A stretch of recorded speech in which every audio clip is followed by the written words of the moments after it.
This is CBC Here and Now.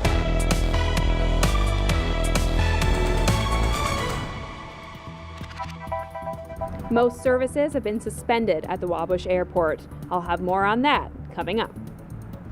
The Blue Jays are going to the World Series for the first time in over 30 years, and local fans are feeling the excitement. I'm Madison Taylor, and I'll have that story coming up on Here and Now.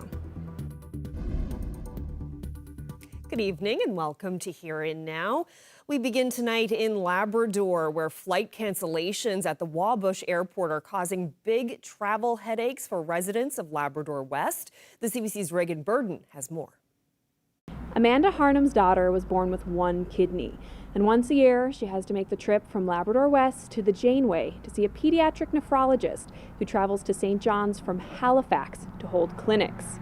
Her daughter was set to fly to St. John's this afternoon until Wabush Airport suspended its operations. After a couple of stressful hours, PAL Airlines eventually rebooked her husband and daughter on a flight out to St. John's from Happy Valley Goose Bay this evening. There's no cell phone service. There's limited gas stations. You're in the wilderness. And so if anything goes wrong, you're hours before you can get any assistance. Harnum says they were made aware of their rebooked flight around 8 hours before check-in. So while they're feeling grateful to be rebooked, they're still concerned about the 600-kilometer trek across Labrador. But now, of course, that leaves my husband kind of scrambling and, having to pack up our daughter and everything and get out the door and get on the highway as quick as possible to make the 6-hour drive over the Labrador Highway to Goose Bay to make that flight this evening. And while Harnum's husband and daughter are stuck making this trek to Happy Valley Goose Bay to get to her appointment at the Janeway, some planes were still able to land. CBC News spoke to multiple residents in Labrador West who say they saw charter flights landing. It is not immediately clear whether charters are subject to the same rules as commercial flights or if they were in violation of the rules. But a number of Labrador West residents blocked buses of passengers as they departed the airport. The CBC has learned that the Wabush Airport became a designated airport yesterday, meaning that it needs aircraft rescue and firefighting services in order to operate. It is unclear at this time whether or not they will be able to resume commercial services before they can offer those firefighting services at the Wabush Airport. Reagan Burden, CBC News, Happy Valley Goose Bay. Christmas is only a couple of months away and may not be top of mind for many people yet, but at the Single Parent Association, more people than ever before have already registered for the Christmas Magic program. The CBC's Jenna Head has more on that growing demand. In a couple of weeks, the Single Parent Association office on Logie Bay Road will feel like Santa's workshop, with toys filling every room and staff checking their long list of families in need who have wish lists of their own. I know we're all trying to enjoy Halloween, but the reality of the situation is there's so many single parents across the province that aren't spending October thinking about Halloween. They're stressing out thinking about December and how are they going to make Christmas work. 1,200 children are already signed up for the association's Christmas Magic program. Registration only opened last week. In previous years, Seaward said between 800 and 900 kids were on that list, forcing changes to meet demand. So this year we've had to scale back the amount per child. So in previous years, each child received about $200 worth of gifts. This year that's being scaled back to $150.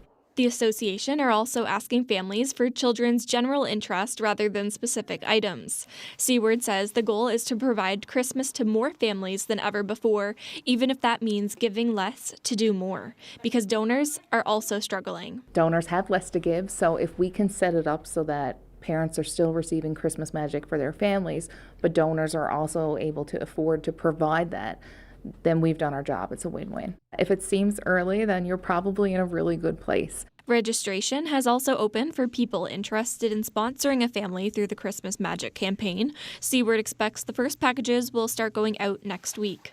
Jenna Head, CBC News, St. John's. Millions of liters of water will be pumped into the Tor Bay reservoir as the town is straining to keep the taps on. It's a result of the ongoing water crisis in Tor Bay, but even the plan to pump more water in comes with setbacks. Zach Gowdy reports. It's quite astonishing if you go in there and you stand by the pond and you realize that when you look up is normally where the water level is. 8.5 feet. That's how far the water level has dropped in the pond that is the water reservoir for the town of Tor Bay. People in this community have been conserving water since June. There has been a water ban in place since July, but there has still been very little precipitation, certainly not enough to replenish the pond, and the water situation here just keeps getting worse. Now, the town says it can't wait for rain any longer. Beginning this week, the town plans to pump water from a nearby river called Island Pond Brook into the town water supply. We figure we could pump like 1.5 million liters a day from the river into the pond. And, if that's successful, there might be an opportunity where we could increase that up to 2 million liters a day. And we're using about 1.4, 1.5 million liters a day. So that would stabilize it or actually increase it, especially if we get some rain, provided that the brook is able to handle that amount of pumping. Scott says the pumping equipment has already been installed and tested. Now they just need to test the purity of the river water before they start pumping it into the town's water supply. But Scott says those test results should be in within days. They hope to begin this pumping operation soon. Many people in Tor Bay have their own wells for water, but the town's schools and public buildings rely on the municipal supply. In that sense, Scott says it is residents who are connected to town water who need to work hardest to conserve and prevent a catastrophe that would affect everyone in Tor Bay. It's one of those situations that it never goes out of my mind, waiting, wondering what's going to happen. And, we're only a couple of feet above that pipe now, so we need to make sure that we try and keep those conservation efforts going and make sure that people are respecting the ban. Scott says the town does have the power to shut off someone's water if they aren't respecting the water ban, but they haven't had to do that yet, and they're hoping they won't have to. Zach Gowdy, CBC News, Tor Bay. Well, back in St. John's, the red carpet is rolling out as the 36th annual St. John's International Women's Film Festival kicks off tonight. The festival includes 5 days of screenings, workshops, and celebrating women's work in film. And the CBC's Maddie Ryan is live from the red carpet at the Well Room in downtown St. John's. So, Maddie, what's the feeling like in the room tonight? Carolyn, the festival hype is real, and it's in this room tonight. The music is bumping, people are hanging out at the snack table, drinking some wine. There's a lot of real hype for this week, and it all starts tonight.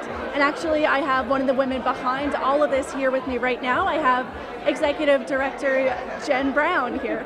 Jen, how are you feeling about tonight? Good. It's so great. There's so many people here. It's really exciting, and people are such a buzz about opening the festival, especially with a local film. So yeah, it's a really wonderful, exciting time, as you can tell. And tell us what's on the schedule for this week. So we're opening tonight with Blueberry Grunt, which is a local film written and directed by Sherry White. We have 5 days of film screenings, so we have feature films, we have lots of excellent curated shorts programs, and then we also have 5 days of our film industry forum. So that's all of our panels, pitch sessions, everything for a filmmaker from all around the world and here locally to come out. Lots of business meetings, receptions, ways to really build meaningful relationships and foster what we hope to be the next local film here. And then on top of course, are all the celebrations and parties and karaoke nights and all of that fun stuff. And this festival has been around for 36 years now. How has this festival grown and changed in all that time? Oh, it's grown in all ways, really. I mean, the St. John's International Women's Film Festival was launched in 1989, just a few years after NIFCO, the film co-op, and several years before Picture and L, which is our film commission. So we've been really growing hand in hand, developing the film industry in this province for nearly 40 years.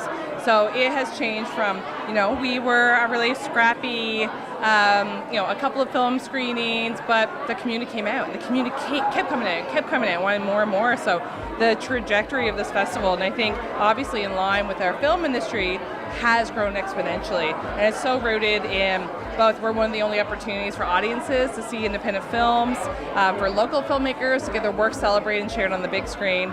But then again, if you're working in film, this is your opportunity to have business opportunities and meet folks from all over the world and actually develop your craft and develop your career here at home, which is really important to us. Plus it's fun, that joy of our whole vision is of a gender equitable, artist-focused industry. And it's such an honor to be able to train and develop filmmakers, but then also introduce our province and our businesses and our culture and our stories on an international platform. Okay, well, thank you so much, Jen. I hope you have fun tonight. Thank you very much. That was Jen Brown, the Executive Director of the St. John's International Women's Film Festival. Carolyn?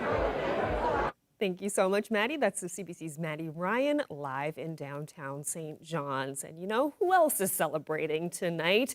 Fans of the Blue Jays are over the moon after last night's massive Game 7 win over the Seattle Mariners, meaning for the first time in over 30 years, Canada's only Major League Baseball team is heading to the World Series. The CBC's Madison Taylor spoke with some local fans about the excitement in the air. Comes the 3-2. He got him! After a nail-biting game last night, it's official. The Jays are going to the World Series. And here, local fans can't get enough. There were plenty of tired faces under baseball caps in St. John's this morning.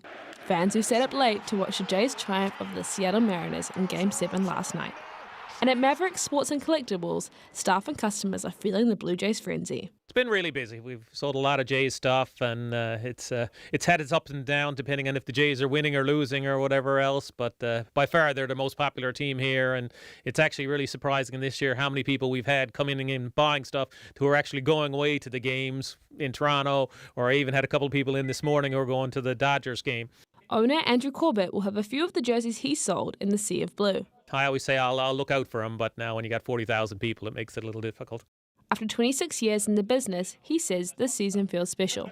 In all the years we've been open, we haven't had anybody win that big game other than the Raptors. The Raptors, and they were fantastic for business, but I think the Jays is one more level up from that. It's the first time the Jays have had a shot at the World Series since their back-to-back wins in 92 and 93. And one lucky local fan already has her tickets to Game 6 in Toronto if the series goes that far. The whole Ticketmaster thing, they put you in a queue and you don't know where you're going to end up. But my friend got tickets for Game 6, so I was going to be in Toronto anyway, so I'm super excited now. For Hogan, her belief in the Jays has grown over the season. If you'd asked me in April, even early May, I'd be like, no chance. They finished last in their division last year, so this is a huge leap. But for some diehard fans, their faith in the Jays has been rock solid since the start. I've always been a Jays fan, always believed that they could make it. I've always rooted for them. No matter how far down they went. Doesn't matter. Jays fan at heart, always will be. It doesn't matter if we're in St. John's, Newfoundland, or you're in Toronto, or you're in British Columbia. I think everyone's got something to rally behind, and it's really exciting, positive energy. Last night was an exciting one in the Porter household. I never turned TV off till 3 this morning, and then I was like getting the young fella to school. The heart raced a little bit. I've been rooting for the Jays since I was 4-year-old. And I remember 92 and 93, and it's time for him to go back. And Porter isn't the only one who has memory of the Jays' glory days. I have a 1992 World Series signed ball that was like a cherished gift from my dad. He got one for me and my brother because he was at a game. And after more than 30 years since those back-to-back wins... Go Jays, go! Go Jays, go! Go Jays, go! Go Jays, go! Hey! Fans will be glued to their screens on Friday for Game 1 as excitement for the Blue Jays continues to soar. Madison Taylor, CBC News, St. John's. Go Jays, go. What a big night Friday night is going to be, my goodness. Well, we heard about major issues at Wabush Airport earlier tonight, but have a look at what's been going on at the St. John's International Airport. There appears to be some wild tourists wandering around. These moose made a visit to the parking lot over the weekend. The airport says they're happy to report, though, that there was no harm to passengers or to the moose. The airport also points out that the moose practiced sidewalk safety. Indeed, they did. All right, well, Halloween is around the corner, and a dentist office in Paradise is continuing its annual tradition of making a short horror film to celebrate the season. Kelly Hines Dentistry has been making Halloween-themed videos for 8 years. All of the videos are posted on Facebook. I remember all of those videos because I don't like to watch them. It's certainly looking a little Halloween out there, especially today with a little bit of fog out there this afternoon. Things are pretty much going to stay status quo. So fog the story tonight, even some drizzle along southern areas of the island. Some mild temperatures will continue, especially up across Labrador, well above where you should be sitting this time of year. So that's the good news. We will see a cool down though as we head towards the weekend. There is some rain in the forecast for the Avalon. I'll break it all down for you coming up a little later.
It'll likely take a long time before all losses and damages in the area are known. They want the aquaculture industry to stay where it is. Residents here who had left while this was happening have been told they can't go back in.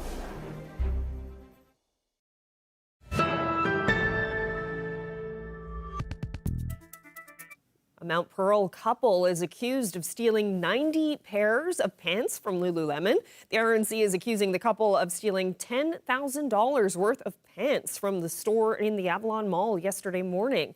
After searching the couple's house, police also seized 3 pellet guns, a high-velocity paintball gun, and 2 crossbows. The pair has been charged with theft over $5,000, and police say more charges are anticipated. The RNC says there have been 24 similar robberies at Lululemon already this year.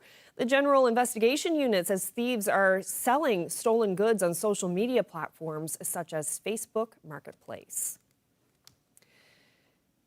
Labrador West is known for its mining industry, the beautiful outdoor landscapes, but you might not realize there's a large Francophone community in the region as well.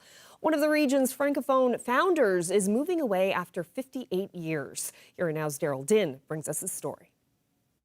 Lise Boucher moved to Labrador City in the early 70s as part of a growing community of Francophones in the area at that time. She and some like-minded folks wanted to ensure a connection to their French culture, so they created the Association Francophone de Labrador.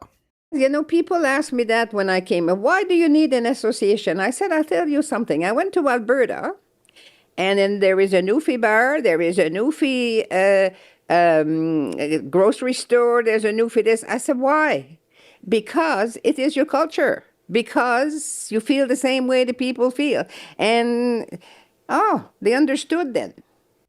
Over 50 years later, she knows the local community is still going strong and supporting the needs of fellow Francophones on both sides of the Quebec-Labrador border. And working at the hospital and seeing the people from Vermont, translating for them, I'm still in touch with people. She also learned to love the quirks of her Anglophone neighbors while in the big land. Or my neighbor called me once, she said, Lise, could you spare a piece of cabbage? I said, sure, I do. I have a half there. I can give it. He said, I didn't know French people could eat cabbage. No, the Newfoundlanders to me they're the best people in the world. When her husband died in 1998, people wondered if she would leave the region. Well, I was devastated, naturally. And some people say, why don't you sell your house and move? And I said, no, this is my place. And the people supported me and helped me. And my God, all this church, they brought me food.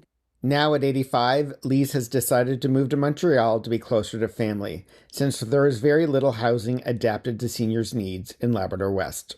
I'm very healthy right now. I'm still enjoying life a lot. So I decided to go close to my daughters, so to make sure that somebody's going to look after me if something happens to me. And since last speaking with Lise, she has made the move to Montreal and will be settled into her own place in December. But her contribution to the Francophone community in Labrador West continues to live on. Daryl Din, CBC News, Happy Valley Goose Bay. A woman from Carbonear has finally met her lifetime pen pal face-to-face. Sonia Clark Casey has been exchanging letters with Michelle Ann Ung from Singapore for 43 years. It began when they were just 12 years old, and just this past weekend, they met for the first time. We've been writing letters, Christmas cards, birthday cards, sharing our best times and our worst times together in letters. And we always signed off saying, hope someday we will meet. But it never really felt like we really would. I think we believe in living in the present, so make it happen. And so here I am in Newfoundland. Unbelievable, but true.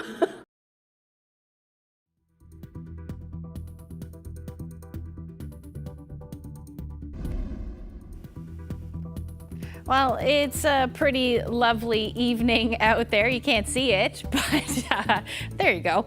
Beautiful evening out there tonight. We are looking at some fog moving right back in. I'll get into those details a little later.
Get you to the right hospital. All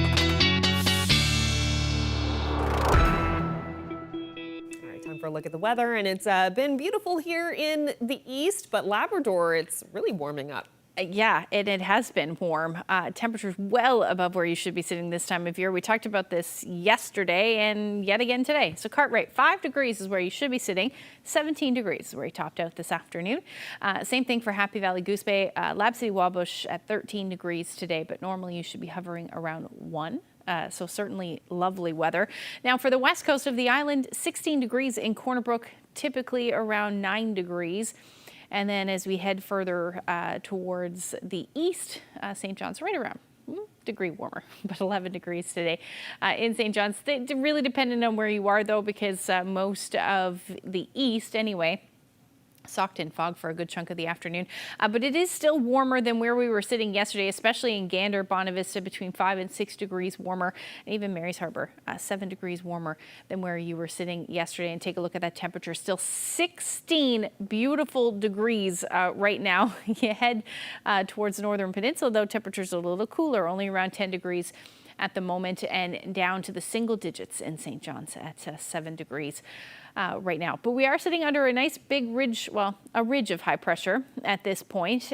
We have a little bit of an area of low pressure to our west. That is going to bring some showers, already bringing some showers to parts of the southwest. And then we've got this cold front that's going to move through. So you're enjoying the nice temperatures right now in Nain, but things are going to change tonight and really going to change as we head through the day tomorrow with your temperatures only sitting in the single digits.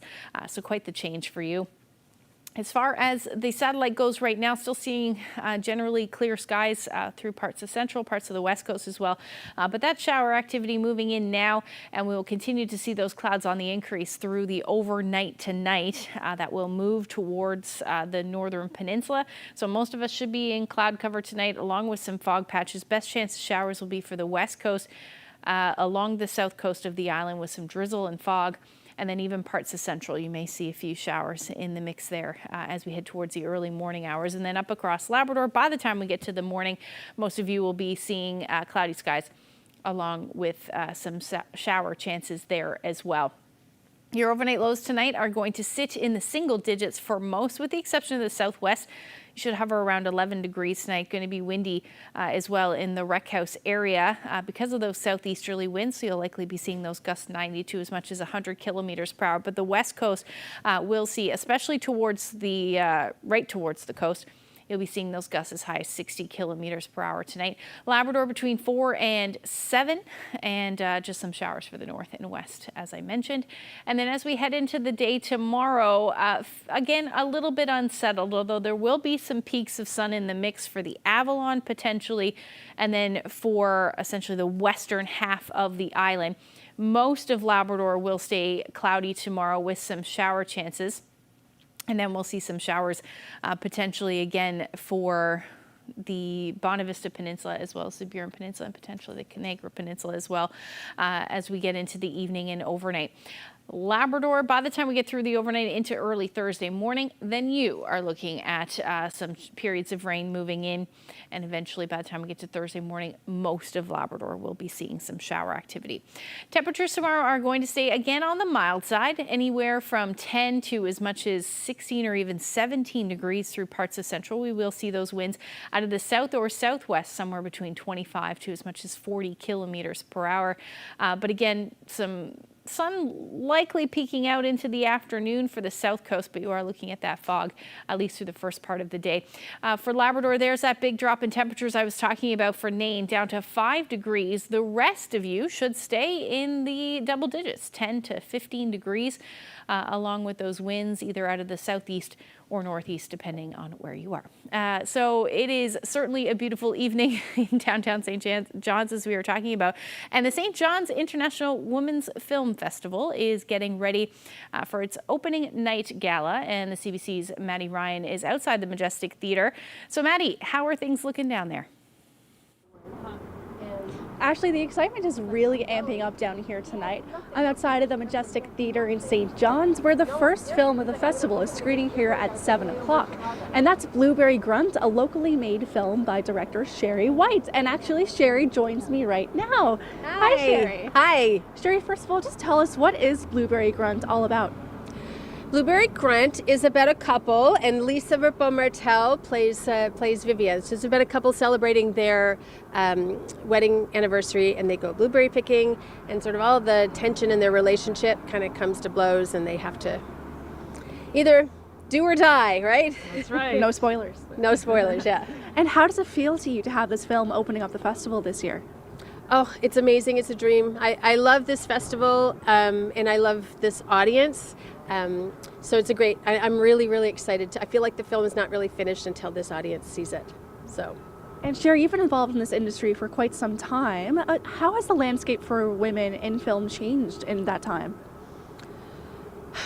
I mean, the you know, it's ebbs and flows. I've always been really blessed, and in St. John's and Newfoundland has been such a supportive community for women and men, and so I was blessed to kind of grow up not feeling really strong barriers for myself personally, and part of that is because this festival was here, and it always was a highlight for, you know, showing so many work by women. So I think that really made a big difference in the community. You know, how does it change? How does anything change? We change, and then we change back, and then we change again. Do you have any advice for any young women or women in general who want to get involved in the film industry? Come see films, come meet and mingle. Yeah. What about you, Lisa? Any advice? I am a single threat. I'm just an actor, so I don't know that I have any particular advice for anybody, but absolutely. Connections, relationships, friendships are the way that creative work gets done, and so the more you can meet people and find mentors, the better. So yeah, so come on out. All right, okay, well thank you guys so much, and congratulations on the film. Thank you. Thank you. Okay, that was Sherry White, the director of the locally made film Blueberry Grunt, which is premiering here at the St. John's International Women's Film Festival at 7 o'clock.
this country could learn a lot from Europe when it comes to housing and homelessness. That's according to Mohammed Abdallah, the head of Connections for Seniors. Abdallah recently visited Finland and Denmark as part of a study tour to learn how these countries approach housing issues.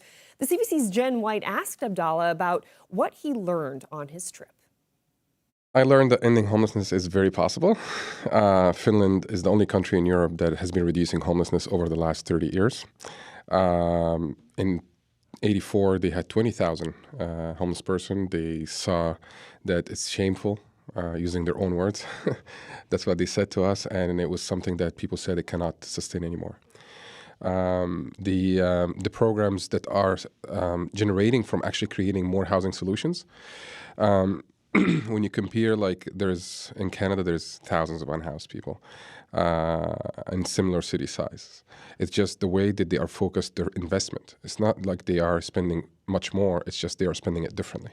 Do you hope to bring what you learned from this study tour to governments here locally and provincially? It will be a waste if I don't. So, what's the plan then? So what we're looking is to develop like a strategy ourselves on how to work with homelessness with seniors. However, we cannot do this alone. We're part of a big community. We should all work together. We're planning next month to have a presentation of what learnings did we have. There is a big report that came out of this study tour. There's also numbers that we have been collecting as an agency and as an organization, and we're hoping to put that together and present it and invite all government representatives that work on that sector. We will invite also all community agencies and partners that work with us and ask them, how can we move together? And hopefully we can have an action plan from there. Ending homelessness is not a far-fetched plan. It just needs a will.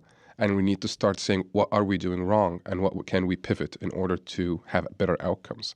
And what are the biggest issues aside from red tape that are holding us back right now?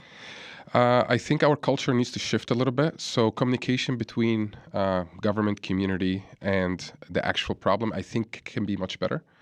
There is a process, but it's not. It's still there is a silo of the work that we're doing.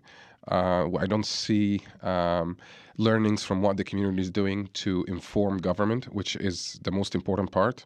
No matter how far you go into working with homelessness, I've seen government shift over the housing portfolio, and I can see the learning curve can actually slowing down, solving the homelessness issue. But community is not being taken advantage of their knowledge to make sure that these solutions come out faster, for example.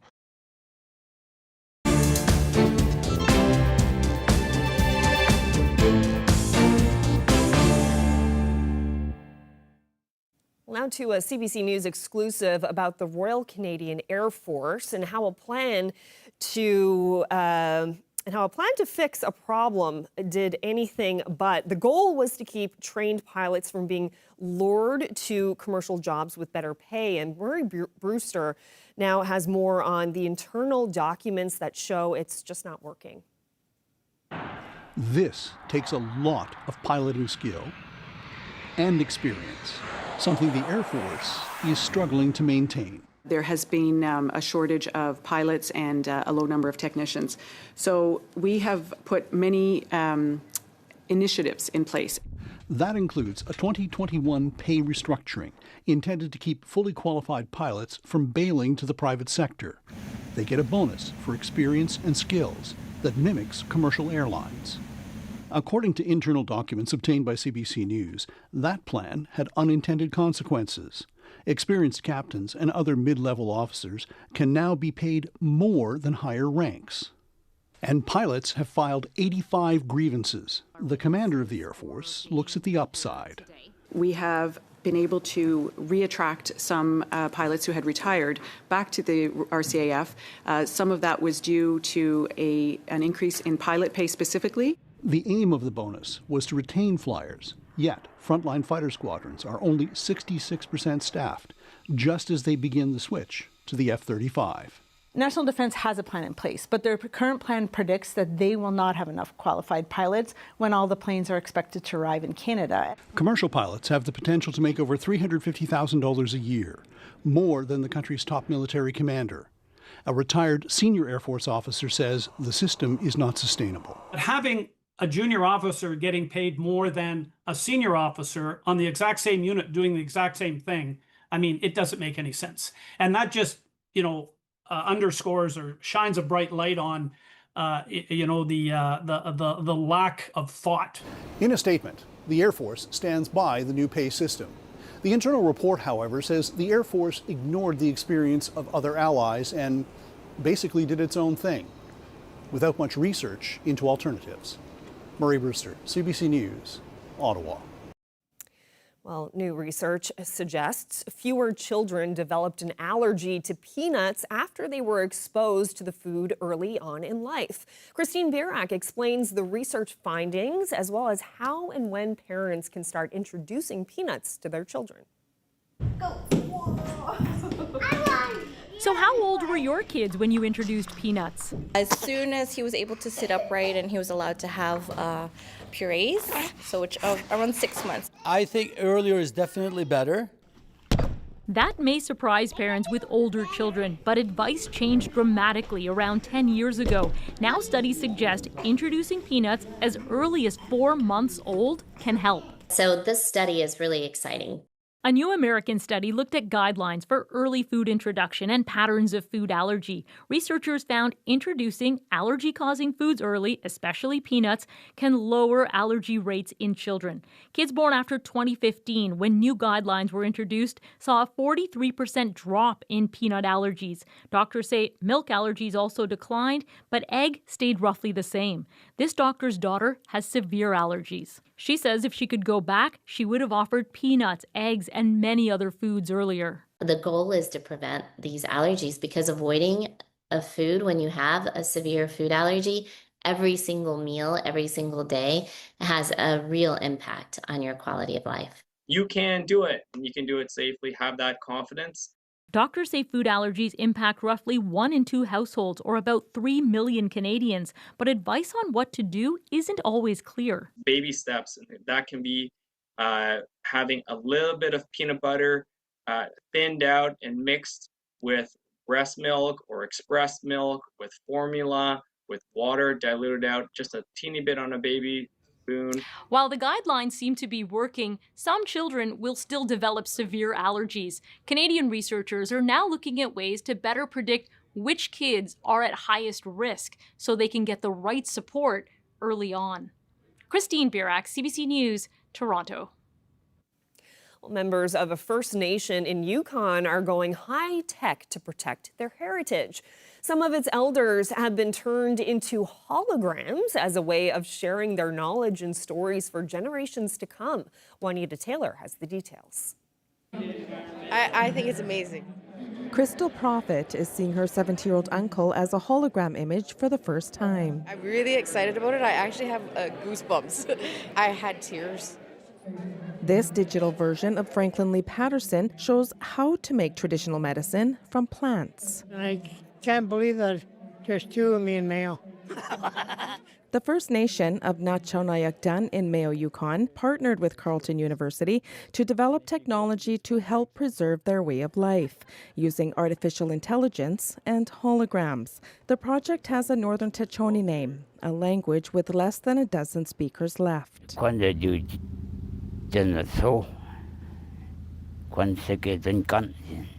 It means keep the fire burning.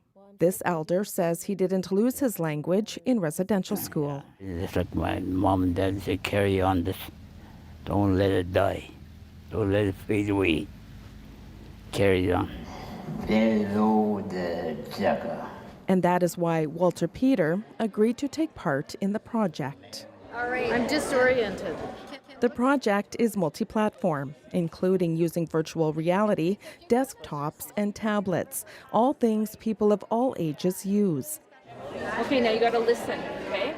Yes, okay. Teaching language through elders' voices from the community.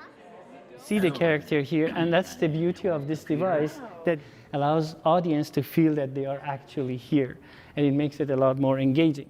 For Patterson, he admits he was skeptical at first about it. I didn't like it because I'm going to give my knowledge, and what are they going to do with it? Where's it going to go? Now, I've woken up and I thought about it and I thought, no, that's technology. And the change, we have to be involved with the change to make it good for the children and to teach them through this hologram. The First Nation says only the community can access the information, but it is willing to share the model with other First Nations.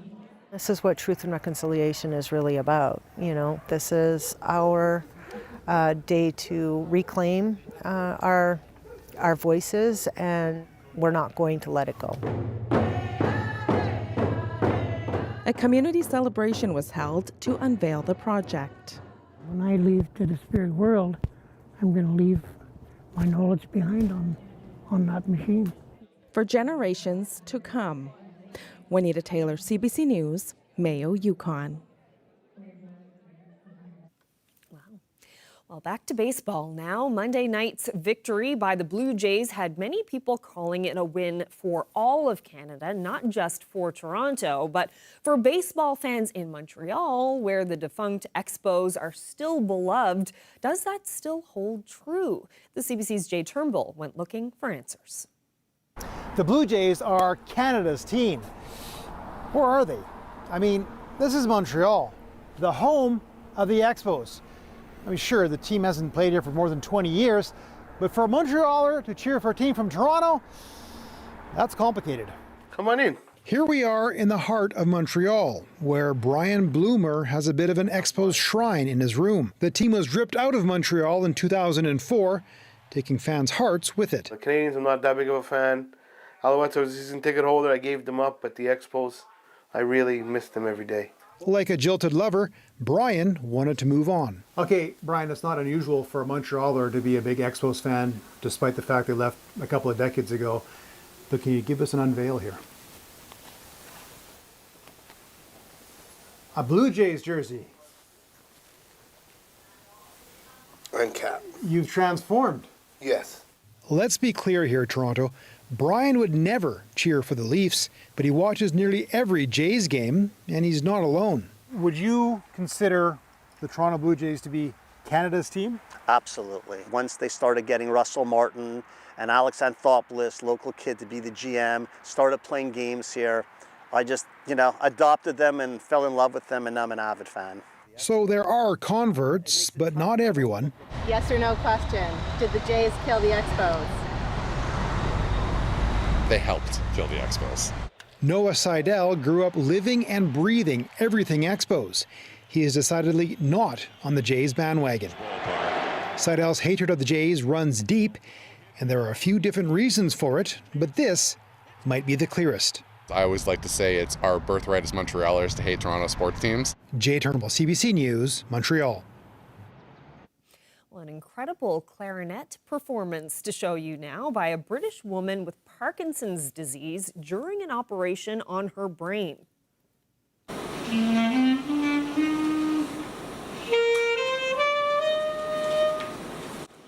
That's Denise Bacon. She was diagnosed with Parkinson's in 2014. It's affected her ability to walk, swim, and play her clarinet. Doctors at King's College in London carried out a 4-hour operation to try to improve her mobility. Her main goal, to be able to play music again. Bacon says the procedure has allowed her to move her hands more easily, and she's delighted to be able to play her clarinet again after surgery as well.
Here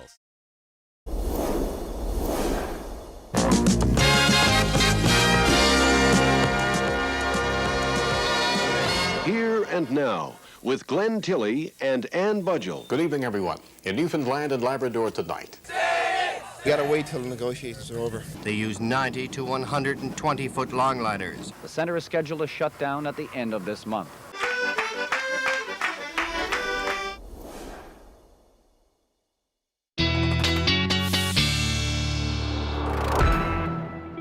All right, time for a look at the weather. I'm just going to slide over here. I'm so far away from you. So we're going to look at the long-range forecast. The temperatures, like on your last night's forecast, look really, really nice, like mid to almost upper double digits as we get later on in the week. Is that holding for now? Yeah, for now, that's exactly what it looks like, but we will see a drop in temperatures as we head towards the weekend, and it's also going to bring some rain, especially across the Avalon. So let's jump right into the forecast. This is your Wednesday evening into Thursday. So we'll see an area of low pressure off to the west there. It's going to bring some shower activity up across Labrador. Some of these showers may be a little heavy at times for Thursday morning.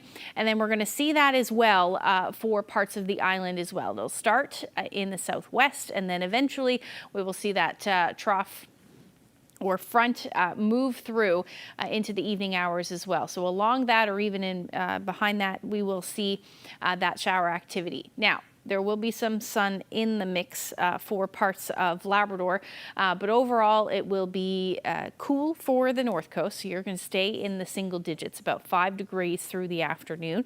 The rest of Labrador between 10 to 14 degrees, and then across the island, other than the northern peninsula where you'll hover around 10 degrees, temperatures should sit in the mid to upper teens again. Now, the temperatures are not going to last too long as we head into the afternoon on Friday, but we will see some more shower activity, mainly for the eastern portions of the island will see some periods of rain through the day, and then same thing up across Labrador, generally unsettled. Otherwise, mostly cloudy skies, with the exception of southeastern portions of Labrador. Your temperatures, again, rebounding a little for Nain, so you should sit around 9 degrees, but a big drop in temperatures expected for Lab City through the afternoon on Friday, down to about 3 degrees.